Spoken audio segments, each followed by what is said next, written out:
Hai guys, Bos Darling di sini. Bank Indonesia satu-satunya lembaga yang punya hak monopoli untuk menerbitkan uang, yang biasanya dalam bentuk uang kertas dan koin, akan menerbitkan rupiah digital. Proyek ini disebut Proyek Garuda. Ini bukan uang digital yang ada di m-banking Anda. Itu sih yang menerbitkan bank-bank komersial, tempat Anda naruh duit, nggak ada nomor serinya. Rupiah digital ini beda lagi, diterbitkan hanya oleh BI seperti nyetak duit kertas biasa. Tapi sekarang nyetaknya dalam bentuk digital, ada nomor serinya. Bank-bank komersial nggak boleh terbitkan. Rupiah digital juga beda dengan uang kripto. Kripto itu yang nerbitkan nggak tahu siapa, dengan sistem desentralisasi. Kalau rupiah digital ini sentralisasi, hanya BI yang boleh terbitkan. Uang digital bank sentral disingkat CBDC atau Central Bank Digital Currency. Saat ini sedang dikembangkan di 130 negara, mewakili 95% GDP dunia.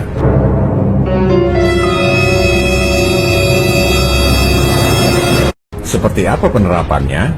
Udah deh, kita nggak usah kebanyakan teori. Langsung aja lihat prakteknya. Uang digital bank sentral ini sudah diterapkan di China.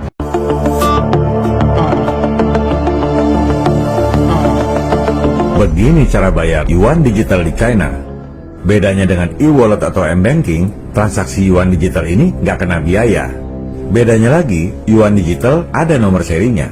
Kalau e-wallet atau m-banking kan cuma angka digital doang.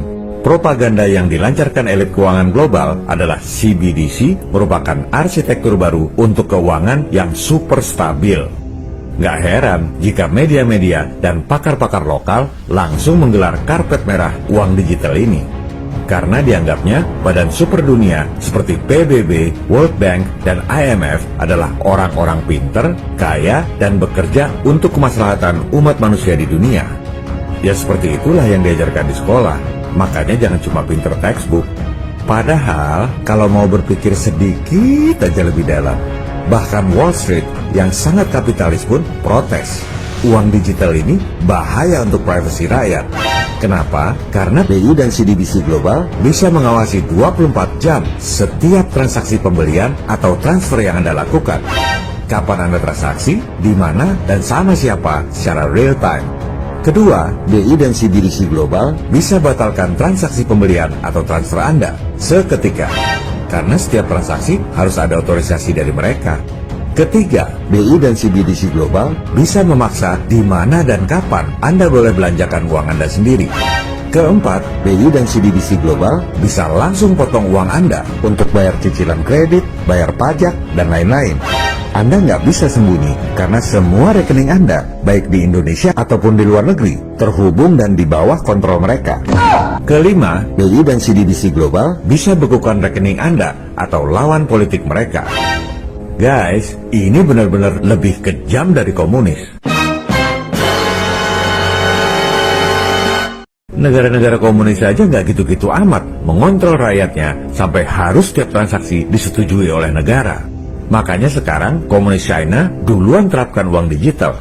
Karena kontrol penduduk sampai gitu-gitu amat adalah idaman negara-negara komunis yang tak terpikirkan sebelumnya, bahkan dalam mimpi. Apakah rupiah digital itu adalah arsitektur baru keuangan yang super stabil seperti yang mereka propagandakan? Atau jebakan untuk masuk dalam sistem kontrol yang jauh lebih kejam dari komunis? Kita akan bahas secara detail dalam episode ini. Dalam propaganda awal, penerapan uang digital selalu disebut seolah-olah cuma seperti produk baru biasa aja, canggih dan banyak manfaatnya. Uang tunai dan uang elektronik yang ada sekarang akan tetap berlaku, tak akan dihapus. Maka, setelah diberlakukannya rupiah digital, bank-bank komersial, e-wallet, fintech tetap berjalan seperti biasa, malah tambah canggih. Katanya, dengan berlakunya rupiah digital, penyaluran kredit untuk rakyat tidak terganggu. Sehingga, pastinya, penerapan rupiah digital ini akan sangat bagus untuk membuat ekonomi jadi super stabil. Hebat kan? Makanya semua media, semua pakar, semua pejabat mendukung rupiah digital ini. Memang hampir semua orang nggak sadar, seperti segerombolan domba yang digiring menuju pejagalan. Mana mungkin domba sebanyak ini salah semua? Kamu parno ah, teori konspirasi. Karena mereka nggak punya akses untuk tahu informasi rencana-rencana elit global. Mari kita buktikan. Mereka bilang uang tunai dan uang elektronik nggak akan dihapus. Silakan lihat skenario IMF. Skenario nomor 1, uang digital akan menghapus uang tunai dan elektronik. Para pejabat kita ini belum sadar karena nggak pernah baca referensi dari elit global. Mereka bilang bank-bank komersial dan e-wallet akan jalan seperti biasa. Lihat tuh, skenario 1 Bank Sentral Eropa, Direct CBDC, dari Bank Sentral langsung ke rakyat dan merchants. Aset Bank Sentral langsung melejit. Bank-bank komersial dan e-wallet siap-siap bangkrut. Kalau ditanya ke BI atau pemerintah, pasti dijawab, oh enggak, kita nggak ada rencana kayak gitu. Ya memang rupiah digital ini bukan rencana lokal. Para pejabat tinggal nurut aja apa yang diperintahkan oleh Ndoro Tuan IMF, Fed, dan lain-lain.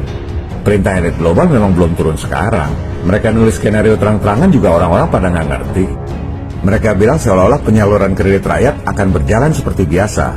Lihat tuh, Bank Sentral Amerika, Fed, pagi-pagi udah kasih tahu bahwa penerapan uang digital akan membuat penyaluran kredit jadi sulit dan biayanya tinggi.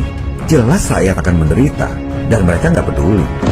Mereka bilang rupiah digital membuat ekonomi jadi super stabil. Lihat tuh, Tulsi Gabbard, Direktur Intelijen Nasional Amerika, mengatakan bahwa uang digital adalah ancaman bagi kemerdekaan rakyat. Kenapa? Karena uang digital adalah sistem komunis yang mau diterapkan secara global. Kita akan bahas bahaya apa saja yang timbul dari penerapan rupiah digital ini.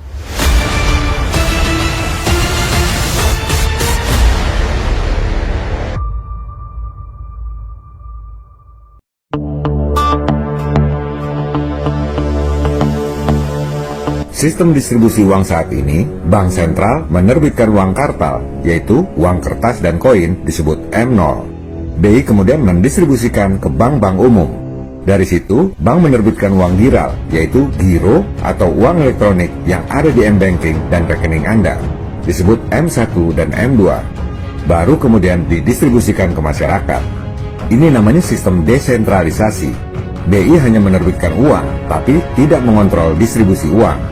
Kalau misalnya, amit-amit, rekening bank Anda dihack, ya cuma di bank itu yang kena hack. Uang Anda di rekening bank yang lain, juga yang di e-wallet, e-money, nggak kena hack. Nah, rupiah digital ini sistemnya beda lagi. Sentralisasi di BI. Hanya BI yang bisa menerbitkan uang digital. BI yang terbitkan, BI juga yang distribusikan. Nggak perlu bank-bank umum lagi. Semua bisa lewat aplikasi. Persoalannya, kalau kena hack, semua uang Anda hilang. Nggak ada cadangan lagi. Ibarat naruh semua telur dalam satu keranjang. Akan jadi godaan yang sangat besar bagi para hackers di seluruh dunia. Bayangkan, Anda bisa hack ke satu sistem saja. Anda bisa menguasai uang 240 juta rakyat Indonesia, seluruh perusahaan swasta, seluruh BUMN, seluruh bank di Indonesia. Sekali Anda bisa hack, Anda punya duit 9.232 triliun rupiah. Ini jelas sangat menggoda. Jangan dikira yang namanya IT bank itu nggak bisa kena hack. Bank terbesar di Eropa kena hack. Bank terbesar di Amerika kena hack. 40% kartu kredit di Korea Selatan kena hack. Perkembangan terakhir, teknologi komputer kuantum ditambah AI terbukti bisa menjebol enkripsi perbankan dengan mudah. MAS, OJK Singapura langsung peringatkan bank-bank di Singapura untuk hati-hati dengan teknologi baru ini. Bukan cuma hackers dari luar, tapi juga keamanan data Anda dari bank itu sendiri. Dengan sistem desentralisasi yang sekarang, kalau Anda utang pada satu bank, misalnya kredit motor, KTA, kartu kredit, atau utang korporasi, kalau Anda nggak bisa bayar, rekening Anda di bank tersebut diblokir, duit Anda disedot. Tapi Anda masih punya rekening di bank lain. Kalau sistemnya sudah sentralisasi, Anda nggak bisa bayar satu utang, semua uang Anda di rekening lain pun bisa diblokir dan ditarik duitnya untuk bayar utang Anda. Belum lagi soal pajak, BI bisa langsung potong duit Anda untuk bayar pajak. Mau? Dan ini semua belum yang terburuk.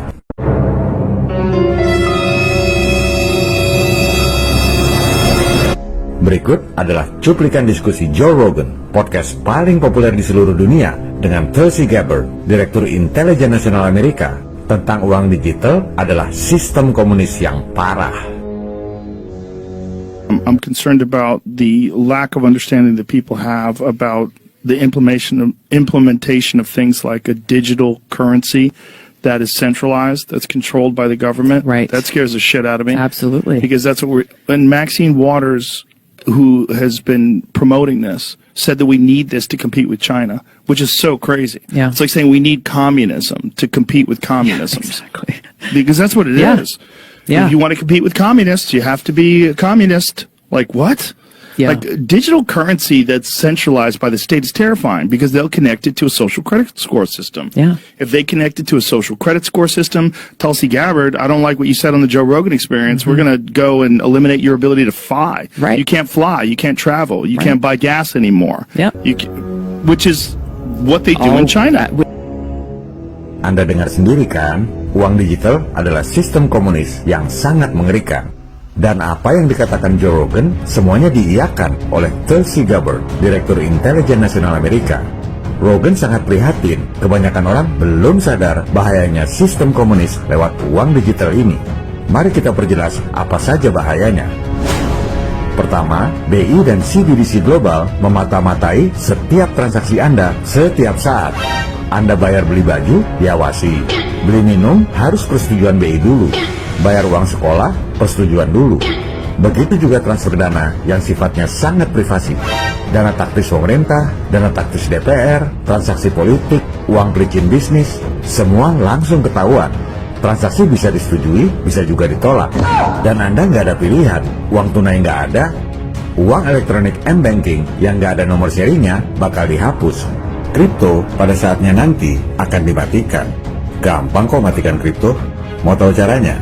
OJK seluruh dunia suruh bikin peraturan bahwa kripto nggak bisa lagi diuangkan. Selesai itu kripto. Sekarang kripto ada karena memang masih dibiarkan.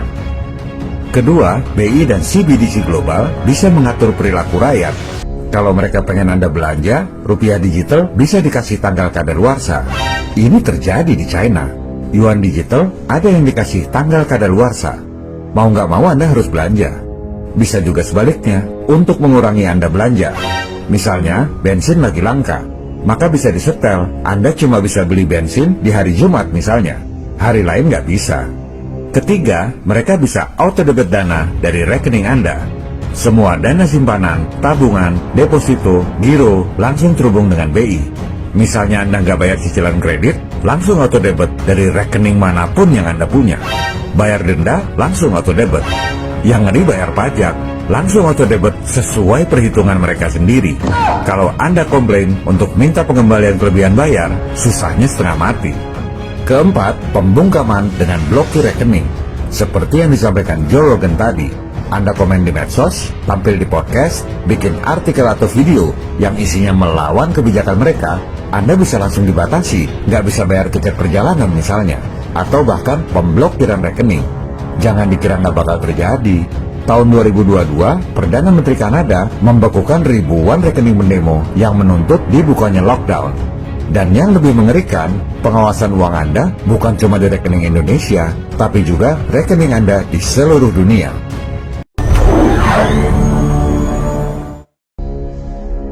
Rupiah digital ini sama sekali bukan program lokal. BI cuma ikut-ikutan aja, menjalankan perintah Dorotuan IMF dan World Bank. Rupiah digital hanyalah satu puzzle kecil dalam 130 negara yang sedang diperbudak oleh elit global. Bank of International Settlements bersama IMF dan World Bank sudah merancang platform untuk transaksi uang digital internasional. Memang itu tujuan mereka, memonopoli transfer uang di seluruh dunia, mengawasi setiap transaksi rakyat di seluruh dunia, mengontrol umat manusia di dunia lewat urat nadi transaksi keuangan sehari-hari. Itu adalah komunisme dalam arti yang sesungguhnya.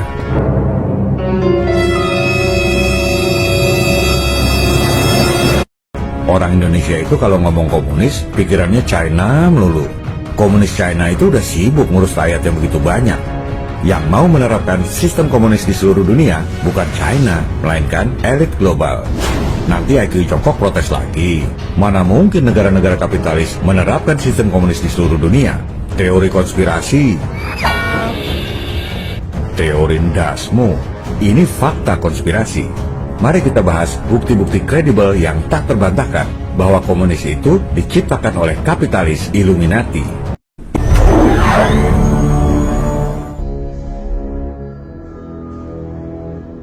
Pendiri komunisme adalah Karl Marx yang mendirikan Liga Komunis pertama di dunia 1847, menulis buku The Communist Manifesto 1848 dan Das Kapital 1867. Orang-orang pikir Karl Marx ini orang Rusia atau orang Jerman, padahal bukan. Silakan Anda lihat situs silsilah yang kredibel genianet.org. Karl Marx adalah orang Yahudi, nama aslinya Herschel Mordecai. Neneknya bernama Nanette Salomon Baron Cohen. Nenek Karl Marx ini punya sepupu bernama Hannah Baron Cohen. Nah, si Hannah ini adalah istri Nathan Rothschild yang bermarkas di London. Jadi, Karl Marx pendiri komunis itu adalah cucu dari sepupu istrinya Nathan Rothschild. Ia mendirikan paham komunis dibiayai oleh kapitalis Friedrich Engels dan putra Nathan Rothschild di London.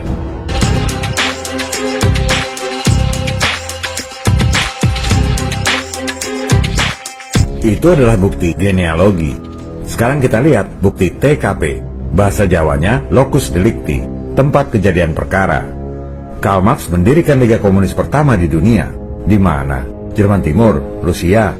Bukan, di London. Sampai sekarang masih ada gedungnya, jadi kafe. Kemudian, Karl Marx menulis 2 kitab suci komunisme yang terkenal itu. Di mana? Di London.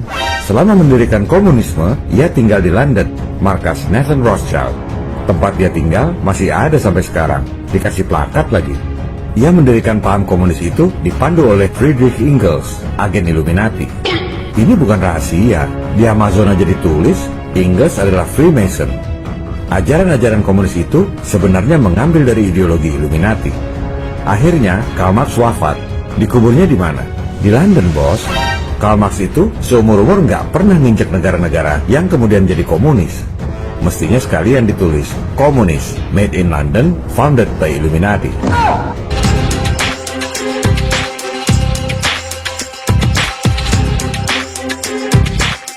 Sekarang kita lihat bukti investigasi yang sangat mendalam oleh Komisi Investigasi Senat California tahun 1953 tentang kaitan antara komunisme dengan Illuminati.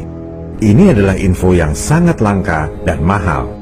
Hasil investigasi Senat mengatakan bahwa yang namanya komunisme modern itu persis seperti konspirasi untuk menghancurkan peradaban yang didirikan oleh Sekte Rahasia Illuminati tanggal 1 Mei 1776. Jelas kan?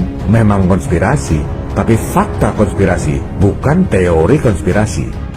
Senat menulis tanggal 1 Mei 1776 yang merupakan hari lahir konspirasi revolusi dunia. Mudah dipahami, berkembang jadi istilah darurat Mayday, Mayday yang kerap diiringi dengan pertumpahan darah. Ajaran-ajaran komunis yang bertentangan dengan segala hal yang menjadi dasar peradaban, menentang ketuhanan, menentang agama, menentang kebebasan individual, sebenarnya adalah ajaran Illuminati yang dicomot oleh para konspirator pendiri komunis, yaitu Marx dan Engels. Selanjutnya ditulis, konspirator komunis merupakan bagian dari konspirasi rahasia yang sudah ada sejak 1 Mei 1776. Namun supaya tidak kelihatan bahwa komunisme adalah fotokopi Illuminati, maka mereka menjadikan tanggal lahir Illuminati 1 Mei sebagai tanggal berdirinya komunisme, dan Karl Marx dibuat seolah-olah adalah penulisnya. Ini adalah hasil penelitian Senat California di era Perang Dingin tahun 1953. Mau bukti apa lagi? Yang suka ngomong teori konspirasi adalah orang-orang yang buta huruf. Dikasih bukti tertulis di depan mata juga mereka nggak ngerti.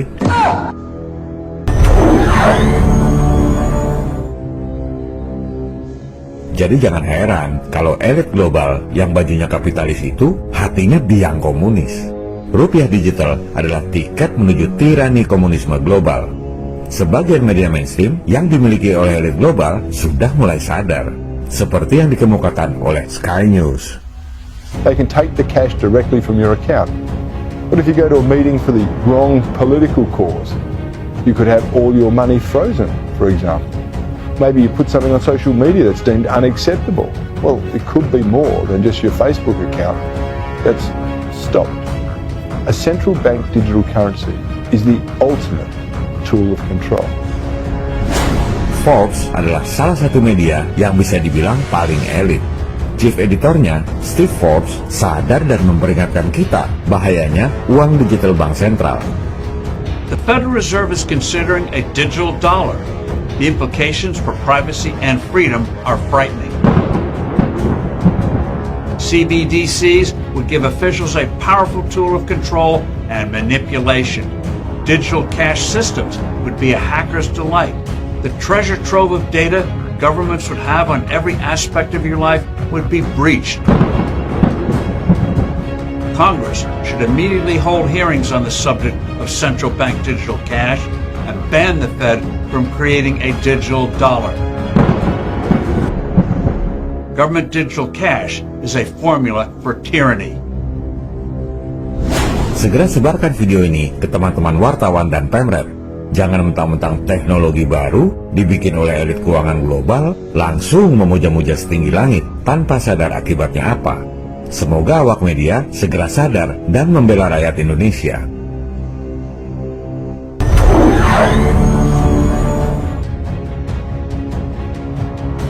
Jangan heran kalau Anda sampaikan video ini, orang masih nggak percaya bahayanya rupiah digital bagi privasi rakyat. Terus bilangnya parno, teori konspirasi. Itu karena mereka nggak punya akses informasi dapur elit global. Coba lihat rencana IMF dalam penerapan uang digital. Menurut IMF, sang perancang, uang digital itu akan merekam dan menyimpan jejak digital. Misalnya Anda transaksi beli aqua, langsung ketahuan kekayaan Anda berapa, pernah transaksi di mana aja, demografi karakteristik penduduknya gimana, pola perilaku Anda seperti apa, suka beli apa, suka jajan apa, suka transfer ke siapa, dan lain-lain. Satu kali gesrek, langsung ketahuan semua data Anda seumur hidup.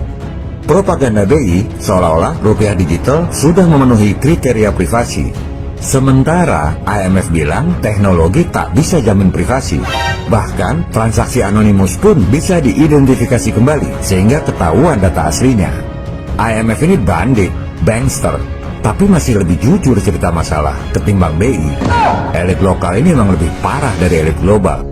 IMF bahkan menjelaskan ketika Anda melakukan transaksi beli es cendol misalnya, langsung ketahuan si pembeli namanya siapa, alamatnya di mana, nomor KTP berapa. Walaupun Anda pakai nama samaran atau pseudonym, tetap teracak nama asli Anda siapa. Begitu juga si penjual, langsung ketahuan semuanya. Ditambah invoice nomor berapa, tujuan pembayaran buat apa, nama toko penjualnya apa, lokasi di mana, dan lain-lain. Satu transaksi aja, baik si penjual maupun pembeli, dua-duanya langsung ditelanjangi. Anda nggak bisa bayar tunai atau dengan kripto. Nantinya nggak ada semua itu. Itu adalah skenario 1 IMF. Anda nggak punya pilihan. Inilah tirani komunisme global. Jadi nggak perlu audit BPK atau KPK. Aliran dana Danantara misalnya, langsung ketahuan oleh elit global. Kasus suap Hasto misalnya, nggak perlu persidangan lagi. Langsung ketahuan aliran dananya, benar atau tidak. Begitu juga kasus-kasus korupsi yang menimpa para anggota DPR dan yang menimpa para hakim. Silakan sebarkan video ini kepada pemerintah dan para wakil rakyat supaya sadar bahayanya rupiah digital ini. Masih menurut IMF, uang digital dapat digunakan untuk penegakan hukum. Kalau Anda dianggap melanggar hukum, Anda langsung ditangkap, pengadilan belakangan. Dan yang lebih mengerikan lagi, Anda nggak bisa sembunyi di luar negeri. Semua rekening, semua transaksi dikontrol oleh elit global. Begitu Presiden Prabowo bela Palestina misalnya, atau masuk BRICS, bisa dihambat semua transaksi perdagangan Indonesia. Bahkan bisa dibekukan rekening-rekeningnya. Rupiah digital ini adalah masalah kedaulatan negara melawan komunisme global yang diterapkan oleh elit keuangan dunia.